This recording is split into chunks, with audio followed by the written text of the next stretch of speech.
Chapter 3.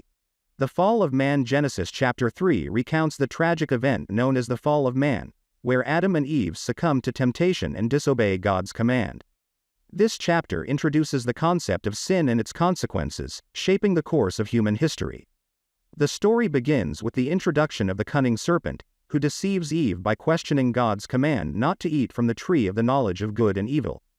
The serpent cunningly suggests that eating from the tree will make them like God, knowing good and evil. Eve, enticed by the serpent's words and tempted by the tree's fruit, eats it and shares it with Adam. Upon eating the forbidden fruit, their eyes are opened, and they become aware of their nakedness and vulnerability. Filled with shame and guilt, they attempt to hide from God's presence. When God calls out to them, they confess their disobedience, acknowledging their fear and nakedness.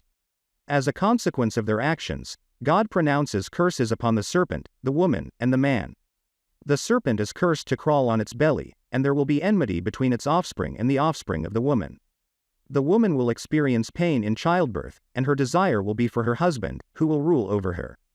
The ground is also cursed because of Adam's disobedience, making his work toilsome and challenging. To prevent Adam and Eve from eating from the tree of life and living in a state of eternal sin, God banishes them from the Garden of Eden. Cherubim and a flaming sword are placed to guard the way to the tree of life. This chapter serves as a cautionary tale about the consequences of disobedience and the introduction of sin into the world. It highlights humanity's inclination to rebel against God's instructions and the far-reaching impact of such actions.